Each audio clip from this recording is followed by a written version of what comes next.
হক্কানি ওলি আউলিয়ার মাজার জিয়ারত করা, কবর জিয়ারত করা সুন্নাত। এক কথা, কবর জিয়ারত করা কি? এখানে বিদআতের ফতোয়া চলবে না। মাজারে সিজদা দেওয়া শিরক, মাজারে গিয়ে ভণ্ডামি করা শিরক, নাচানাচি করা, নারী পুরুষ নিয়ে ঢোল তবলা বাজানো, এগুলো বিরোধী আমরা। কিন্তু হক্কানি ওলি আউলিয়াদের পক্ষে আমরা, মাজার জিয়ারতের পক্ষে আমরা। ঠিক কিনা জোরে বলেন? কথা বুঝেন নাই?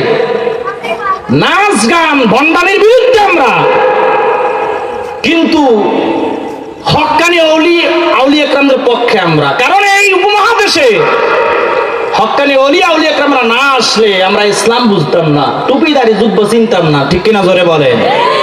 এখন তো অনেকে হক্কানি ওলি আউলিয়া কেরামদেরকে স্বীকার করতেই চায় না।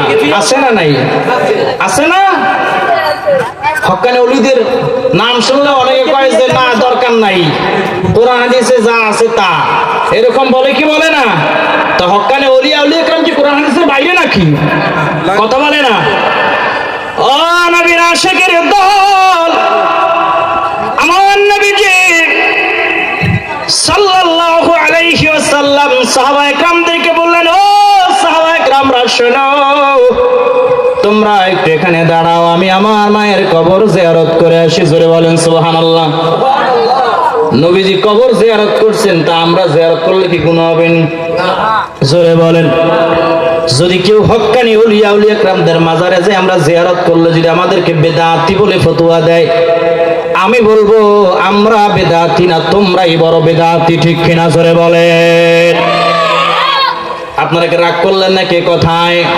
আমার নবীজি সাল্লাল্লাহু আলাইহি ওয়াসাল্লাম মুমিনার কবরের কাছে গিয়ে চোখের পানি ছেড়ে দিয়ে হাওমাও করে কান্না করে, সমস্ত সাহাবায়ে কেরামরাও কান্না করে। আমার নবীজি সাল্লাল্লাহু আলাইহি ওয়াসাল্লাম ডাক দিয়ে বলো, সাহাবীরা তোমরা কেন কান্না করতেছো? আমার মায়ের কথা আজকে বড় মনে পড়ে গেছে। আমার মা আমাকে কত আদর করত, কত সুন্দর করে খাওয়ায় দিত, জাইতুনের তেল মালিশ করে দিত। আমার মা আমাকে কত আদর করে ঘুম পাড়াইতো। আজকে আমার মায়ের কথা আমার বড় মনে পড়ে গেছে। আমার নবীজি চোখের পানি ছিঁড়ে দিয়ে কান্না করে, সমস্ত সাহাবায়ে কেরামরাও কান্না করে। সাহাবায়ে কেরামরা ডাক দিয়ে বলে, ইয়া রাসূলুল্লাহ, ইয়া হাবিবাল্লাহ, আপনার চোখ মোবারকে পানি, আপনার চোখে পানি দেখে আমরা সহ্য করতে পারি না। ইয়া রাসূলুল্লাহ, আমাদের চোখ থেকেও পানি